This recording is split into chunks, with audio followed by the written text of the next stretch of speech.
Oh, I forgot to get all those. Thank you. Someone's on top of things. Today we're going to continue. Oh, you didn't hear me say pass them down. Does anybody else still have them? Oh, there we go.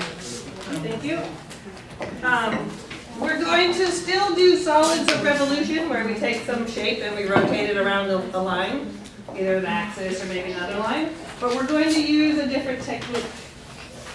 I'm on page 13 of the notes. It starts with volume using cylindrical shells. I think it's page 13. And I'm going to talk about how we do it here in a minute. But I want you to look at example 1 on the bottom of that page.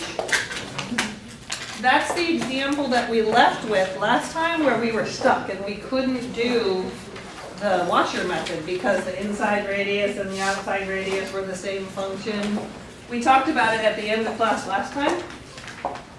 We're rotating about the y-axis. I'm going to draw on this and erase it just to jog your memory. If we were doing the washer method, and I'm rotating about this axis, which way do I need to draw the rectangle, like we did in 6.2? Horizontally, it says, perpendicular to where we're rotating. So we would have had to do this, and this little strip here would have been rotated around like that. We talked about this last time. Why was it an issue? Because then we'd have to solve the cubic function in terms of y. Yeah, we solve it, and then this function and this function, this one and this one, are the same function. So how do you subtract it and get 0? So it didn't really work. Number 1, it's hard to solve. But number 2 is it's the same function. So we were really kind of stuck there. So this is one of the reasons we have another method, which is called cylindrical shells. And cylindrical shells, turns out for a lot of people, people prefer cylindrical shells. I don't really know why. I like them both. Some people prefer this one that we did earlier because it's what you learned first. I'll leave it up to you. What's going to happen when you get to an exam is I will ask you to set it up maybe one way or the other way or both. Or I might just say do it either way. As long as you're doing it correctly, I'm happy. So I have problems on the exam where I say find the volume of this solid if I rotate it about the y-axis, and half of you will set it up with the disk method, and half of you will set it up with the shell method, and if it's correct, I'm good. Sometimes one's easier than the other. Okay, so here's the idea. So up at the top of the page then, remember my stack of papers I had last time? What's the volume of this stack of papers? I want to find the volume of it. If it was flat, then it's flat. Length times width times height. We agree? Length times width times height. If I have a stack of papers that looks like this, it has some little thickness. Let's just call it a dx for now, right? Could have been a dy depending on which way we went. Let's call it a dx. And then it has a width and it has a length. And so the volume would have been length times width times dx. Or maybe a dy, depending on which way our rectangle went. We did that last time. Well, what if I don't know the length? But I showed it to you like this. Looks like a cylinder. There's a hole through it, right? What's the volume of it now? It's still length base times height, the area of the base times the height. It's still length times width times height. Right? It's the same thing, same volume, right? The same amount of paper, it hasn't changed. We could argue a little bit about the edges, but if it's so skinny you couldn't tell the difference in the edges, right? Do we agree that this is the same amount of paper as this? So I don't know the length. I know, now I think it's a cylinder. I like cylinders. I know the radius. Now I have this cylinder that looks like this. Cylinder with a little bit of thickness to it. Looks like this. Maybe it has some radius, r, the distance from the middle, right out to the edge. It has a radius and it has some height. And it has a little thickness, which is maybe still a dx, how thick it is, right? The thickness is still my dx. What's the volume of it? Yes, ma'am? Pi r squared h. Ooh, you're so close. She said pi r squared h, and she's so close. Why did she say pi r squared? It's a circle, right? It's a circle. But do I need the area of the circle or the distance around? Go ahead. You need the distance. I need the distance around the circle, right? So that's why you were so close. So the distance around this circle is the same as the length of my paper, right? There's the length of my paper, same as the distance around the circle. And from our fabulous geometry skills, the distance around the circle, 2 pi r. The circumference of the circle is 2 pi r.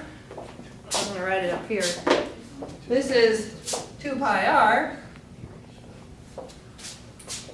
right? That's the length. 2 pi r is the distance around my circle, which is also the length of the paper. How does this W compare to this cylinder? It's the height. It's the height, right? Because here's my cylinder again. Here's the 2 pi r. And this is the height of the cylinder, which happens to be what I call the width of the paper. So this is equal to the height. And the dx is still the thickness.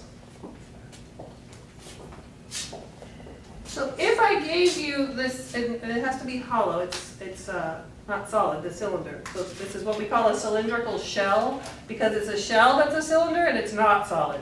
There's a hole in it. So if I gave you this and asked you for the volume, what expression would you write? If I gave you the radius and the height, what would you write for the volume? Yeah, outer radius minus inner radius?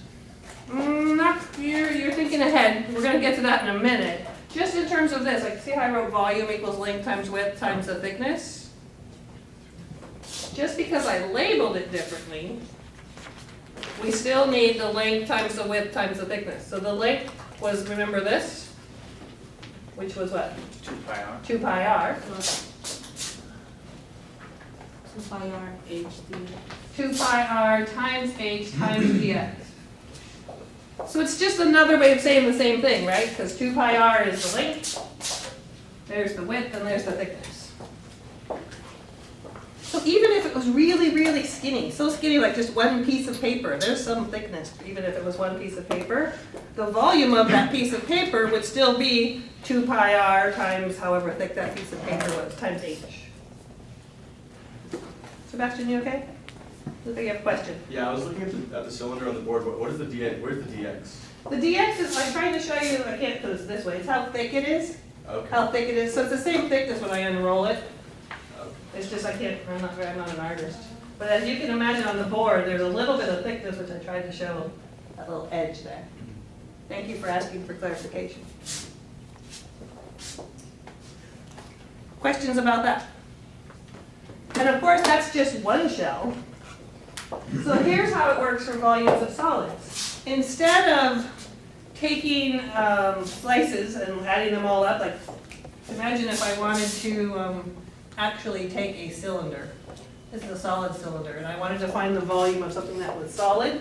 We could slice it all up and add up a bunch of discs. That's what we were doing before. What's going to happen with cylindrical shells is we're going to peel out the layers and add up all the layers. I like to think of it as a cylindrical onion. Onions, I can picture an onion. A cylindrical onion. You know, onions have those little rings, right? If it were an onion that were straight up and down, you have to use your imagination, just bear with me. We could peel off the onion and take the outer layer, plus the next layer in, the next layer in, and add those all up. That would give you the whole onion. Or you could slice the onion and have a bunch of slices and put them on your burgers.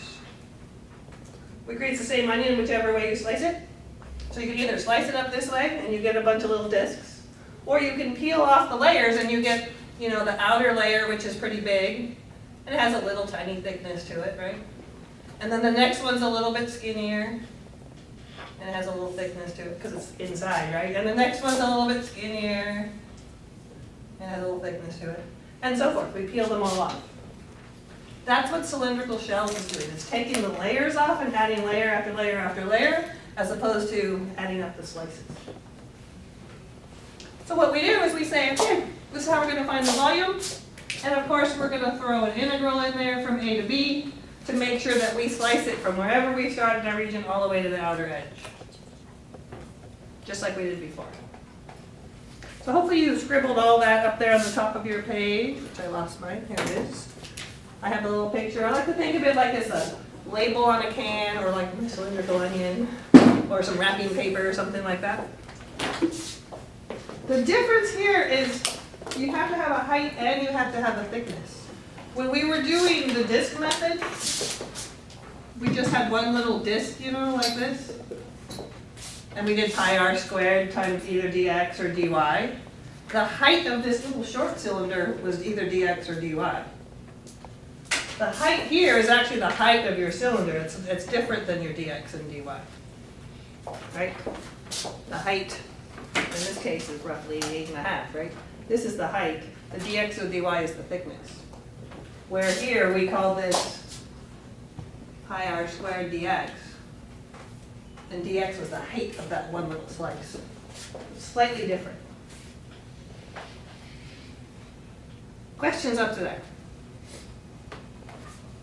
Let's try an example and see if it makes sense then. So example 1, in the middle of the page, sorry. Middle of the page has two formulas for volume. I don't really like these formulas because they only work if you're rotating about an x-axis or a y-axis. So let me write them here. The first one says if you're rotating about the y-axis,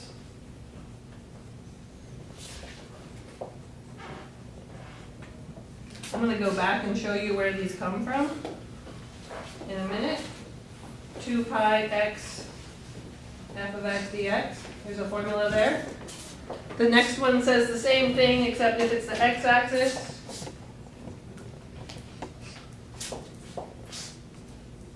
They're using C and D and it's 2 pi y f of y g of y, excuse me, dy. They don't make sense by themselves. You'll learn this about me for those of you who don't know me. So I don't want you to memorize anything. I want you to understand where it comes from. Then you don't have to memorize it. I can't keep all this in my head either. If you understand what it represents, it'll be easiest. So there's these two formulas, which I'll come back to in a minute. But really, this is what they are. This is much more important because if you're rotating, say, about x equals -2, neither one of these work because that's not the y-axis or the x-axis. So in general, it's always 2 pi times the radius times the height times your thickness. Okay, so now let's look at that example on the bottom of the page. I drew the picture for you already. It's the same picture we had on the bottom of the previous one. This is that cubic that loops around and keeps going up. But we just wanted this region right here. I've already drawn the region, so you might want to draw a rough sketch of that if you haven't already. And we're rotating about the y-axis. The first thing you want to do for cylindrical shells is realize that it's the opposite of what we were doing last time. Last time I said you always take your slice perpendicular to where you're rotating. With shells, it always has to be parallel. I have people who taught me, they learned it from some other teacher, but now I just repeat it. They think of it as parashell. Parashell, so if you're doing the shell method, it should be parallel. So if I'm slicing, I'm going to take a slice that is parallel to where I'm rotating. So since I'm rotating around this vertical axis, I'm going to take a little slice here. Doesn't really matter where I slice, but I'm taking this one. The idea is I'm going to start slicing it on one edge and keep slicing all of these till I get to the other edge. And then I'm going to take that slice and rotate that slice out and around and back through. So I'll end up with, oops, I just changed colors on you. I'll end up with this little cylindrical shell. You see it? If I just take this strip right here, bring it out and around, it'll make one of these. Here's my strip, right? There's the vertical strip. If I bring it out and around and rotate it, it now is one of these. 2 pi r h 2 pi r h dx or dy, right? See that? How it's going to be one of those? All right, so all I need then to find this volume is the integral 2 pi r h. Is this a dx or a dy problem? dx. Ooh, I heard both. It's dx. The x's are louder, or there's more of you. Good news is the dx's are correct. This thickness here for this strip, it's a small change on the x-axis. This is our x-axis and our y-axis. This is a small change in the x direction, which makes it a dx. So I know this is a dx in this case. Oh, what happened to my green? Look, I just got my green. The radius is the distance from the middle over to wherever my strip is. So this is my radius right here. It's a lowercase r. May or may not look like one to you. So this distance here is the radius, right? Because I'm going to make a circle when I rotate it. And then what is this? This distance here. That's your function, but that's what we've been calling the height. You're right, it's the function though. So everybody see that's the height of my cylinder. This is the radius of my cylinder. Someone not see it? I understand my art issues. Can't be good at everything. Okay, so now we need to talk about what's R and what's H, what do I write? And here's what I think helps. Here's just some generic point right here that's on the curve. In general, how do we label points? X and Y. X and Y, right? Here's some generic X and Y. Okay? That's the point right here. How does the radius, what's that radius have to do with the X and the Y? That's just the X, right? The distance from here to here is the X value. I went over X.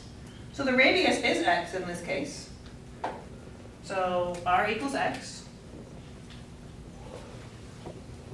And the height is this distance, which coincidentally happens to be the same as the Y value in this problem. The radius is X and the height is Y, because I'm going over is the radius and then up. For no matter where I draw the slice, I'm going to have some XY, and whatever that point is, the X value is my radius and the height is my Y. Some of you look like, okay, I got this, and some of you might not. I'm hoping it clicks pretty soon. Okay, so I'm going to put that in here. The volume is, I better put A and B up here. 2 pi, we just said my radius was X. We said my height was Y, and there's a dx here. Since it's dx, well, what are we going to put here? X volume. X values for my bounds.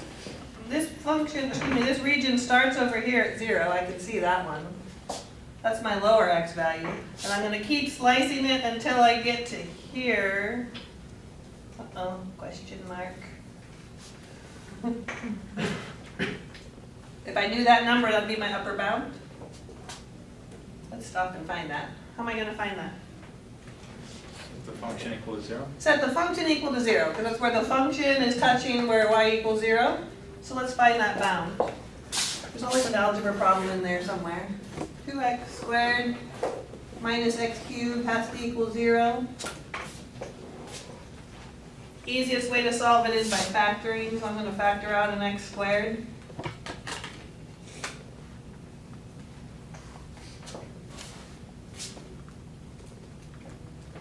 Remember we talked about last time or the time before, practice your factoring with your friend.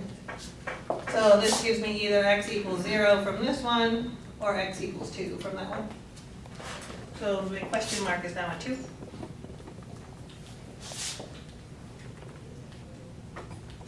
0 to 2.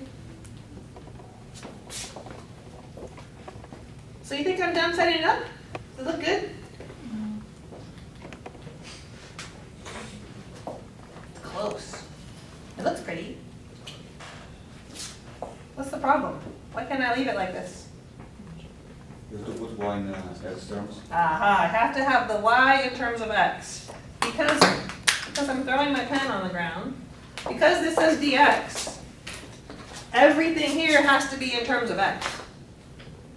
So what is this y value in terms of x? That's our function. So when we first started, somebody said, I think it was Chad, that that's the function. So I'm just going to replace this y with what y actually equals. So my final setup is going to look like the volume is the integral from 0 to 2 pi x times 2x squared minus x cubed dx.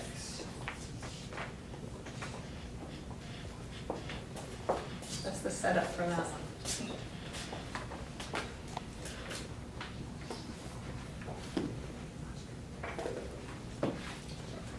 Somebody asked me a question. Can you move 2 pi to the front? Yes, that would be the next thing I would do. So his question was, can I bring the 2 pi in the front? 2 and pi are both constants.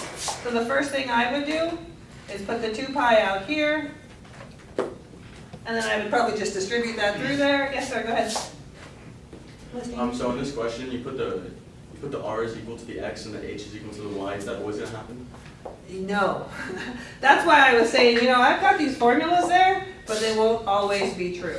So the reason it, hold that thought for a minute. Everyone okay with the 2 pi? I was doing two things at once, so I'll make sure. I just pulled the 2 pi out and I distributed my x. Yeah. And then we can finish from there. That's busy work from there, right? I'm more worried about setting them up today. I'll let you practice them in a minute. But let's go back to Sebastian's question, which is actually a more important question. I just didn't want to leave off where I was there. It's not always true that the x is the radius and the y is your height. The only reason it's true in this case is because I'm rotating about the y-axis. Because this distance right here is just some arbitrary x value because it's from the y-axis. That's how we label x. X is measured from the y-axis. Imagine, let me draw another picture here. Imagine if I'd had that same picture, that same region. We're going to get to one of these in a minute. Say it was here. And I wanted to rotate it over here about x equals -3. I'm going to do one of these in a minute, but just to answer his question, I'm still going to take my parallel slice, because parallel to that is this thing, right? But now, I have to rotate it all the way around here. My radius is now a heck of a lot more than the x, because when we call this xy, x is the distance from the y-axis. This is the x. The radius is a lot more than x in this case. X plus 3, right? Because this distance is x plus 3 more, so it changes the radius. So your radius might change if you move where you're rotating, and your height might change if you're not actually touching the curve down here. That's the other thing that could happen. If your thing was up here, say, and you were rotating it, the height is like 2 different y values. I'd have to subtract them. So there's all these subtleties, which is why I don't really love that these were in the notes, because these are 2 special cases, which is why I don't want you to memorize them. If you memorize them, it only works if you're on the y-axis or on the x-axis. If you're going on any other axis or it's not touching, it doesn't work anymore. So this one is the one I want you to remember. 2 pi r h dx. And some of you say, well, you want me to memorize that, Jill? And I say, not necessarily, because you've already memorized length times width times height. And that's what that is, right? I'm all about tying back into what you already know so you don't have to keep it all in your brain and not get it on computer.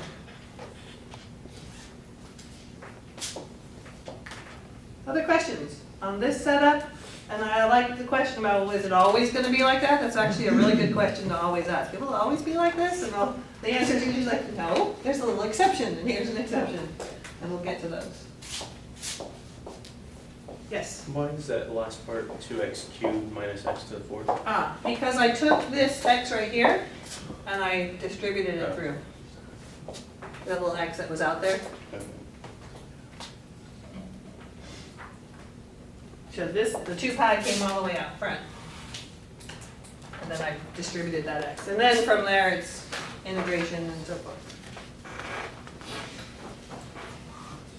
Other questions on there? Before we try to set up another one. I spent all day today just setting them up so you can try to see what it's like, and then you do them on your own and it just feels really different. Okay, so let's switch over to the next one. I keep putting my notes down, losing my place. 1B, on top of page 14. We're gonna have to draw that one.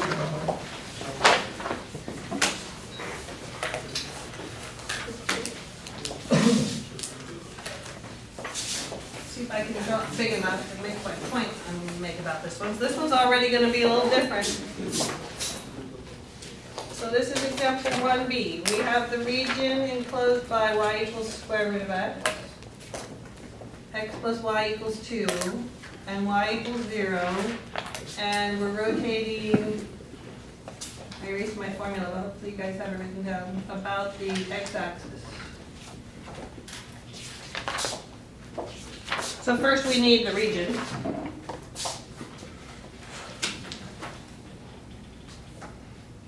Y equals square root of x, half a parabola. You guys are all giving me these great hand signals. Look something roughly like that.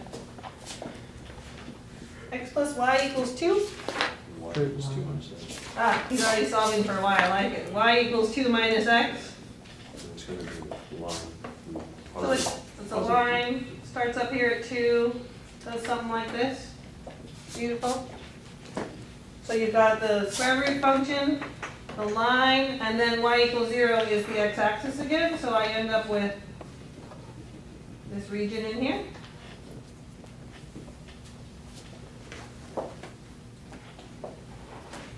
And we're rotating about the x-axis. We're rotating about the x-axis. Let you guys draw the picture.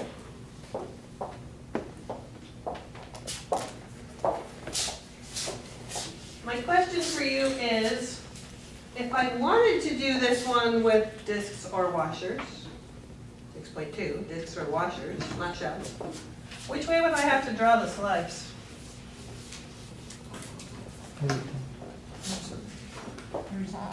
Horizontal? Vertical. Vertical? Discs or washers was what we did last time. Vertical. Has to be perpendicular, right, from last time? It'd have to be vertical. If I wanted to use discs or washers, it would have to be vertical, because that was the perpendicular one that we were doing. So let me tell you why there's a problem with that. It's doable. But if I draw a vertical slice right here, that's different than if I draw a vertical slice over here. This slice touches the x-axis and y equals square root of x. This x-axis and this function. But this slice touches 0 and the other function. So you could have done it this way by taking all these slices and rotating them, but you would have had to stop right here. You would have had to go from 0 to whatever this is, which we'll find it in a minute. And with this height, and then from there to there with another one. I think there might have been one like that on the lab, the very last one. Yeah? Where you had to break it up because the function changed. It's doable, but it's busy work. Everyone understand what I mean by break it up? Yeah. I like to either physically draw them or at least envision what it would look like if you drew a bunch of slices to see if they always touch the same thing. So it's doable, but I don't want to do 2 integrals. I'm lazy. Plus I need to show you the other one. Okay, so if we're doing the shell method, parashell, right, we're going to draw it parallel to where we're rotating. Since we're rotating about the x-axis, we're going to draw it parallel to that.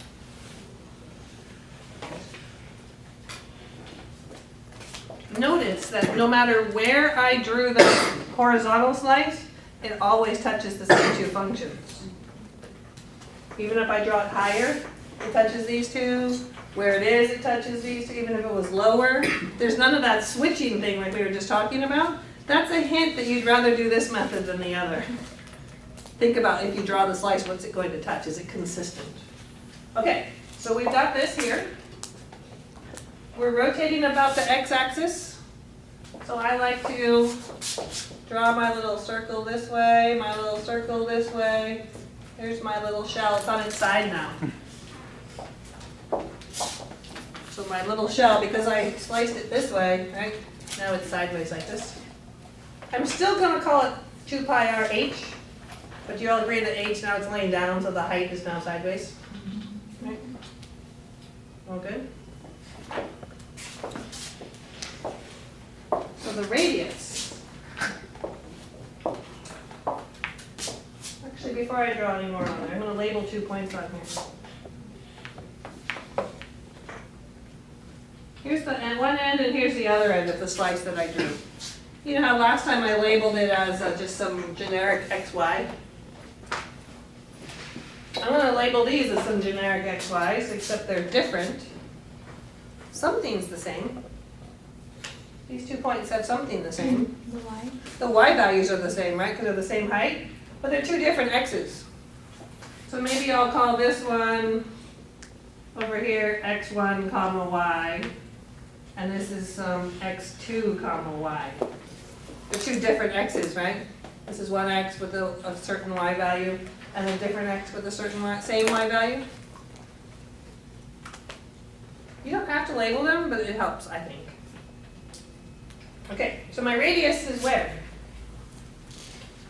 The radius is from, Oh, no.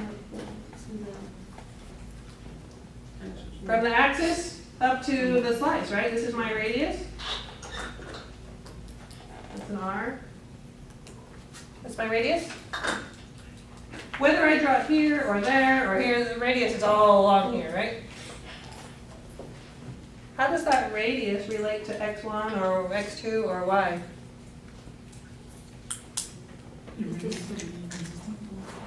I couldn't hear you. The radius will be consistent in the same. So the radius is consistent. Which one is it? Is it X1, X2, Y, something else? It's the Y value, right? Because I could draw the radius over here if I wanted. Right? That would be my radius right here also. And that's just that Y value. And if I drew it over here, it's the same Y value. So the radius is Y. Radius is Y. Okay, so I remember the formula has 2 pi r, so I got the r, and I need the h, the height. The height of my cylinder, it's laying on its side, but we're still calling it the height. Right? It's laying on its side like this. This is the height here. Right? So the height in my picture here is represented by what? From From x1 to x2. Right, from here to there is how tall it will be? Was that you started to say the answer like that? X2 minus X1. X2 minus x1. The bigger x value minus the smaller x value. Whatever this one is, subtract that one. That'll give you how far that is. So the height is x2 minus x1. Which goes back to Sebastian's earlier question. Is it always just x and y? Nope. It's not. So this distance here, I know it's on its side, but we're still calling that the height.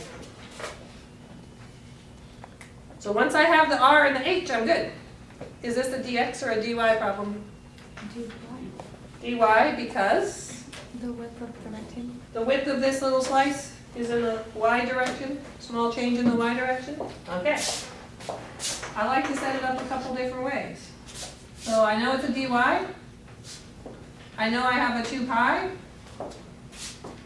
My radius, we said, was y. And my height was x2 minus x1. Some of you like to write the perfect, beautiful integral the first time and it's all good and you're ready to integrate from there. I like to do it in steps so that I can figure out what to put where and I'm not guessing. And I'm okay with x's and y's here. I know I have to change some things, but it helps me see it better. Do I know my bounds? No. What should they be? Where are they on this picture, the bounds? They should be x's or y's? Y's, because those are y values. So what's my lowest y value and what's my highest y value? I'm going to start slicing at 0. And I'm going to stop slicing when I get up to this point up here, which we don't know what it is. So we better find that one out. We can do that now, we can do it later. Everyone see that this is some point here. I'm going to start slicing at 0 and keep slicing until I get to this y value. I'll find it in a minute. Sometimes people want to find it before they get started. Sometimes like on the quiz I give you, I just label it and it's there. Everyone see we need to know what that is to get this upper bound? I know it's 0. I need to find it. So let's do something else before we get that last thing. What's the problem with the rest of it? Not everything is in terms of y. It's not all in terms of y, I can't have x's in there. So I need to take these two different x's, x2 and x1, and write them in terms of y. And they were given to us as these two functions, right? This is an x on this function, this is an x on this function, so we need to take both of those functions, solve for x. So let's solve each of them for x. This one is x equals 2 minus y. How do I solve this one for x? Square Square it. both sides, right? X equals y squared. Which one's x1 and which one's x2? Y squared is x1. Right, y squared is the one over here on the left. So this is x1. And this happens to be the one on the right, so this is x2. It happens to be the way they gave it to us, it was number 1 and 2, but it all kind of depends on which one's on the right and the left. So basically I have the line is x2 and the parabola was x1. So then, I now have 0 to, I still don't know what that number is up there. 2 pi y, x2 was 2 minus y, minus x1, which is y squared dy. There's x2 minus x1.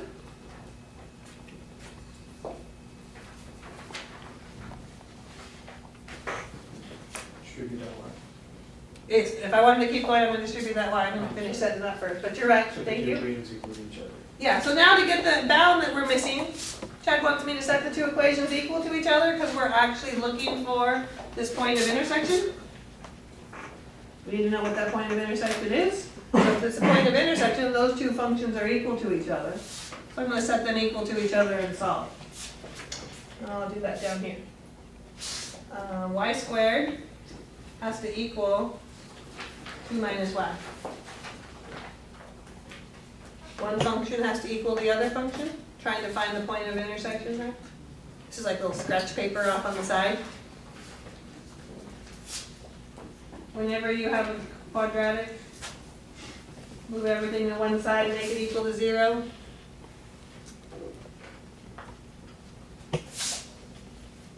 Y plus 2, y minus 1. Seems to be I'm factoring almost every problem. Y is equal to positive 1, negative 2. Y equals negative 2 or positive 1. When you cross out negative 2, just work out the cube. Yeah, he says cross off the negative 2. This is definitely not a negative y value up here. So I know that this y value right here is 1. So you Do I really care about the x value? No. No, I could find it if I wanted to, but I don't need it because all I need are my y's. If y is 1, guess what x is?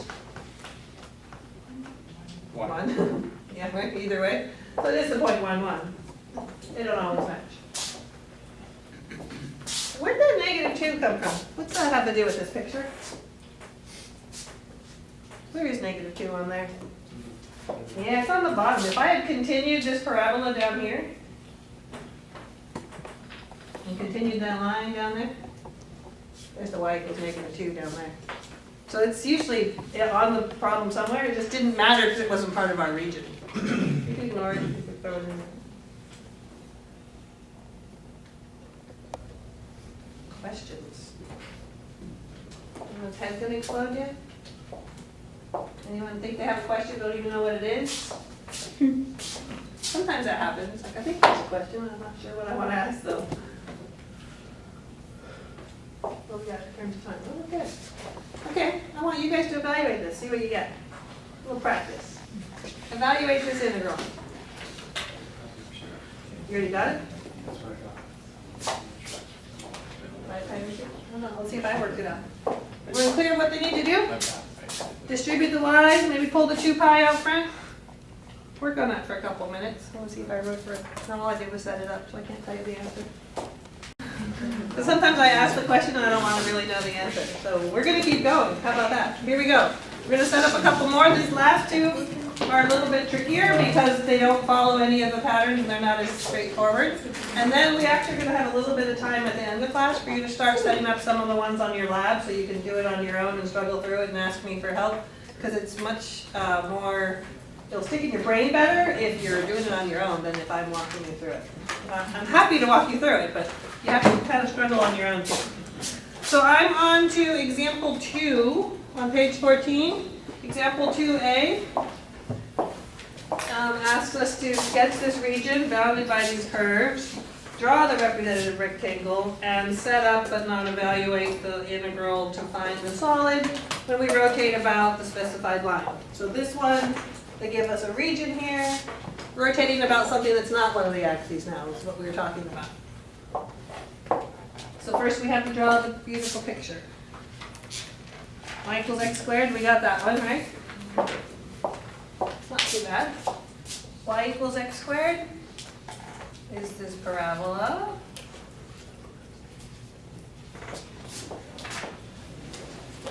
Y equals x plus 2. Line looks something like this. I'm such an artist. So we see the region there?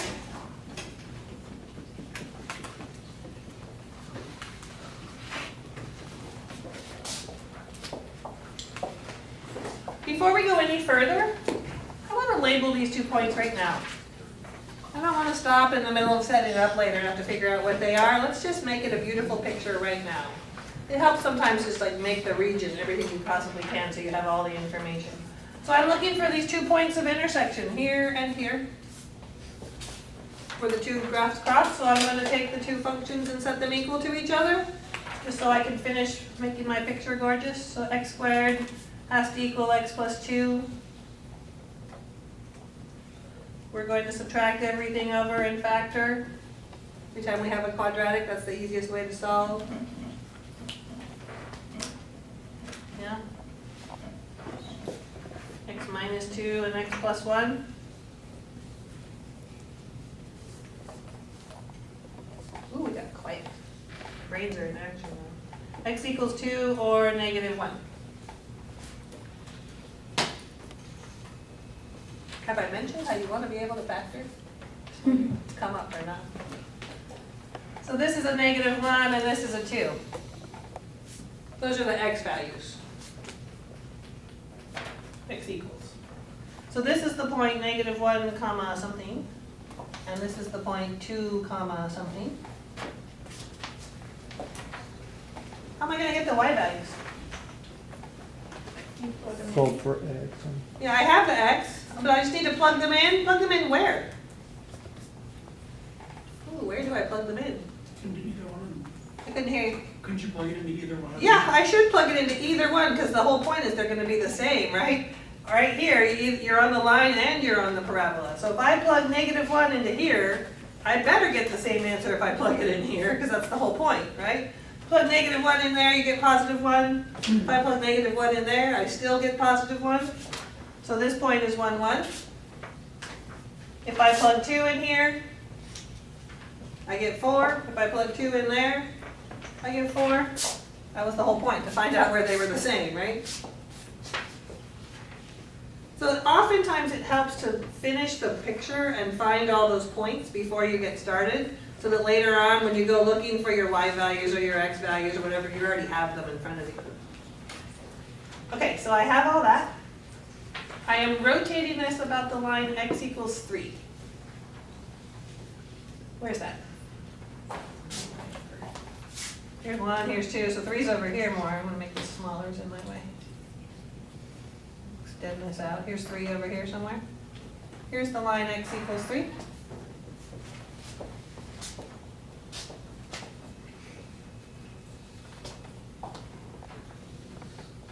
So if I'm setting it up using cylindrical shells, which way do I draw my slice? Vertical? Horizontal? Vertical. Vertical. This is a vertical line here, so I need a vertical parashell. Remember that? Where do I draw it? Anywhere in here. And I feel good because no matter where I draw it in here, it's always gonna touch the line on the top and the parabola on the bottom. So that tells me it's a good good method to use. There's no confusion about hitting two different functions. So I'm gonna draw over here. I like to draw them in the first quadrant if I can, because everything's positive and my brain works better there. Doesn't really matter where you draw it though. So there's my representative rectangle. I'm going to label these 2 points here. They're just arbitrary points. So I've just gone some distance over. I don't really know how far over to get to that point. So this is just some x value. And just some x. And then this is the same x value. Right, same x. But do you see that they have two different y values here and here? So y1 and y2, doesn't really matter which one is which. I'm going to put y1 down here and y2 up here, but whatever you label them. These are just arbitrary points, so that's why they have to have variables, because I don't know exactly what they are. They have the same x value, two different y values. Okay. So far so good with my picture? I got my picture, my region, everything's labeled, I've got my axis. I want to rotate it about that line x equals 3, which means I'm going to come out and around over here. Around that x equals 3. So that's the middle, so I kind of went the same distance the other side. With practice you'll get better at drawing. I've had lots of practice, I'm still not very good at it. So long as you can see it in here, we're good. So I've drawn my cylindrical shell. So all I need is my r and my h, right? 2 pi r h. Is this a dx or a dy problem? Yes. Dx, right? Because the thickness here is in the x direction, a small change in the x direction. So I know that this one is going to be 2 pi r h dx. That's good. I got the dx part. Do I know the bounds already, since we're talking it's a dx? Negative 1 and 2? The x values, right? Negative 1 and 2? Yeah. I don't need the y values, it's not a dy problem. I have the bounds, negative 1 and 2. Feeling good about those, because I finished my picture before I got started. So now all I need is my r and my h. So r is this distance right here. From the middle of where I'm rotating out to the edge, right? This is r, this distance here. Oh, right. What'd you say? Yes. He's over here telling me, is r 3 minus x? And he's totally right, because this distance right here is x. That's why I labeled it earlier. We agree this distance is x? Yeah. This whole distance all the way across here is 3? Yeah. X plus r better be 3. So r is 3 minus x. That's the tricky one. You see why it's 3 minus x? It's this whole distance minus that piece. Leaves me just this one. So we got the r. What's the height? How tall is this cylinder? How far is it from here to there? y2 minus y1. Beautiful. y2 minus y1? So I have my height is y2 minus y1. And all I needed was my r and my h, so I should be good. Let's put it in there. Negative 1 to 2. 2 pi. R was 3 minus x. H was y2 minus y1 dx. Beautiful. So he says I have to fill in for my y2 and my y1, put them in terms of x. Because there's a dx here, everything here has to be in terms of x. So now I just need to make sure I know which function is which. y2 is this function up here, which is the line. So this one is y2. And y1 was this bottom one down here. That's y1. So one more step. The volume will be the integral from negative 1 to 2 2 pi times 3 minus x times y2, which was x plus 2, minus y1, which is x squared dx. This is the setup for that one. Lot going on there.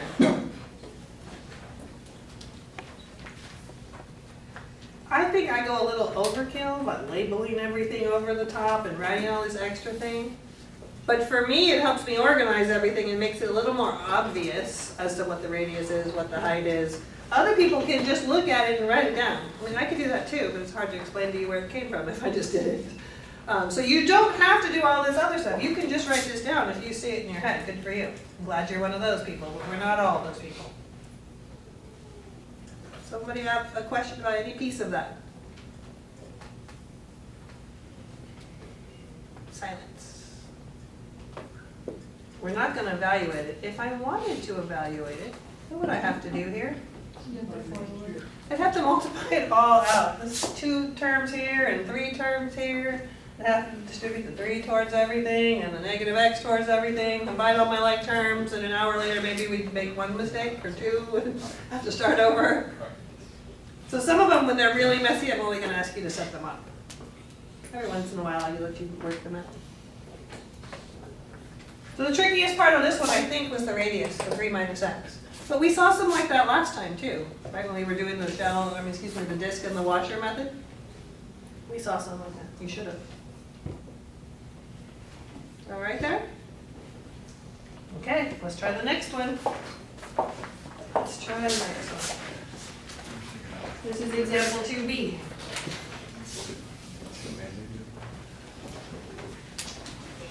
We have x equals y squared. We have x equals 2 minus y squared. And we're rotating about y equals 1. Oops, negative 1. I think I said positive 1. Y equals negative 1. Here's where your brain has to think sideways now. We can do it. What does x equals y squared look like? Like a square root of x at the top and the bottom part of it, right? So here's the square root of x and here's the negative square root of x. This is x equals y squared.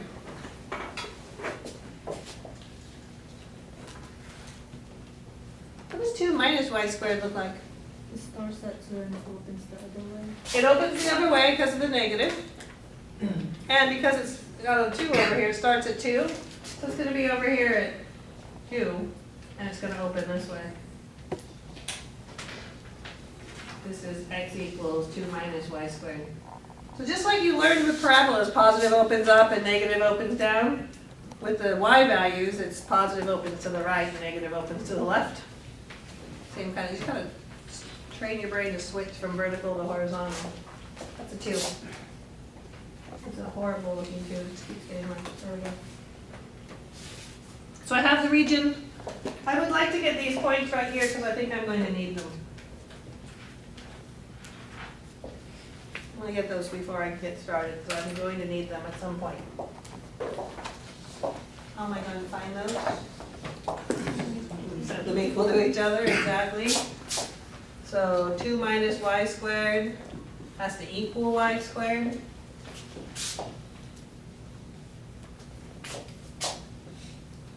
I'm going to add this other y squared over here with this guy. 2 equals 2y squared. Y squared equals 1. So y equals 1. Or plus or minus, thank you. We take the square root, don't forget your plus or minus. Y equals positive 1 or negative 1. So that tells me that this y value is negative 1, and this y value is positive 1. And I'll tell you, you can solve for the x's, but oftentimes inspection, even if you draw like I do, helps you figure it out. This looks like x equals 1 here. If it looks like 1, just plug it in and see if it is. That's faster sometimes than actually solving for it. If I put 1 in here, oh yeah, if I put 1 there, then 1 works for both of them, right? The 1, 1, and 1, -1.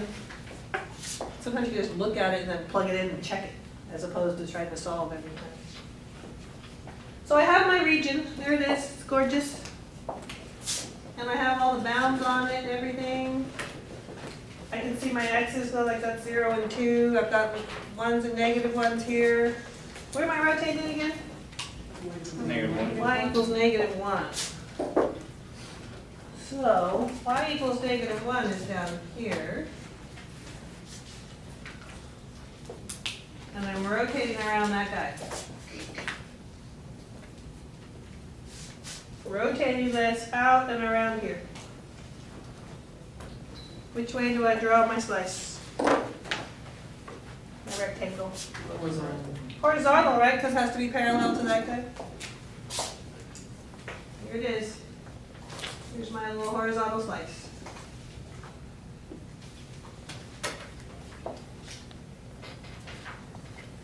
And even though you don't have to, I like to label the ends of it.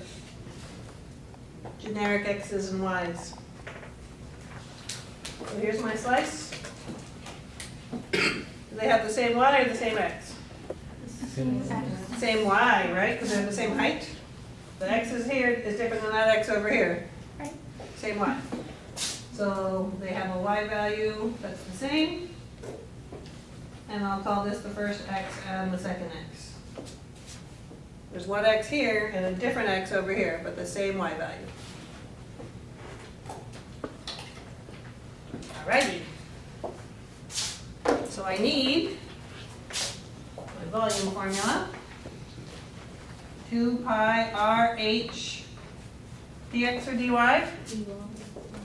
I heard, right? Because a small change in the y direction here. The thickness is in the y direction.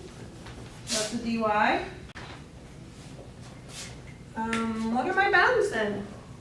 My y's go from where to where in my region?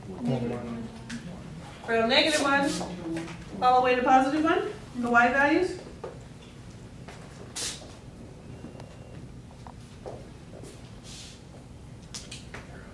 By the way, a lot of people get confused sometimes with their bounds. You know, even if I was rotating this, say, down further, like x equals -3 or something, your bounds have nothing to do with where you're rotating, it's all about your region. So even if I was rotating around -3, my bounds for my y's are still -1 to 1. Because I'm going to start slicing here and keep slicing till I get to there. So the bounds always talk about the region. All right, I need an expression for the radius. Y Y? +1. +1? Well, I heard both. Y and I heard y +1. Just Y. Just why. This is my radius because I'm going to rotate this. Oops, where's my red? I'm going to rotate it all the way down here. All the way down here.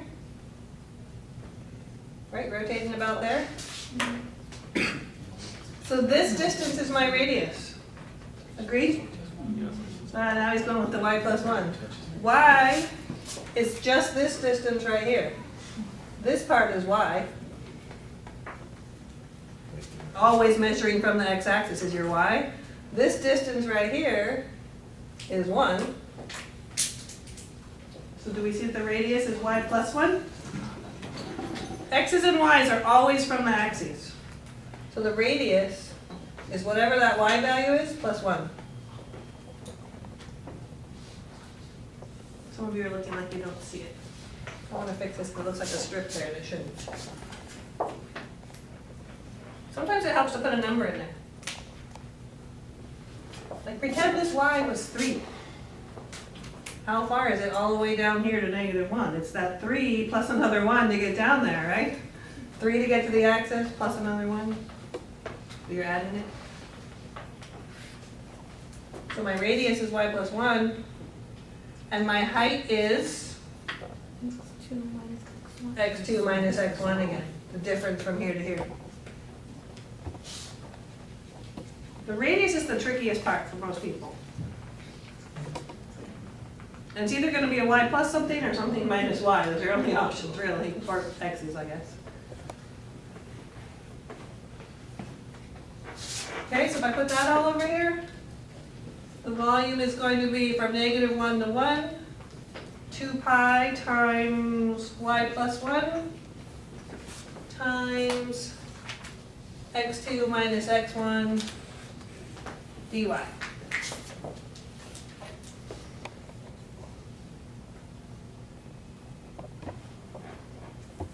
Silence is deafening. Did they go one more step? Substitute in both of these functions in terms of y. So I have the integral from -1 to 1, 2 pi, y plus 1. 2 minus y squared. Thank you, 2 minus y squared minus y squared dy. dy.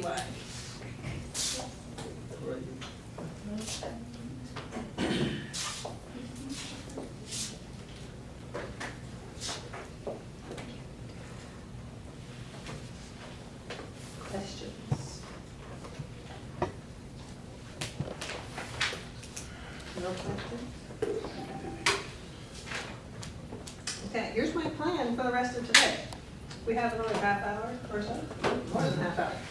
My plan for the rest of the day is for you guys to actually start working on the lab assignment on this now. It's not due till next Tuesday, but the section that we're doing next time, totally changing gears, we're doing a lot of physics next time. A lot of physics, it gets a little messy. So what I recommend is you go ahead and start working on your labs. I'm gonna stay here, wander around, help you out. Ask me if you're setting it up right before you evaluate the whole thing, obviously, because that's the hard part. Maybe you'll make a big chunk of it done today. If not, I'm going to lab right after class for another hour and a half-ish. They'll be in my office until 5:30 today. So I say you have time, let's just crank this out now and see how far you can get.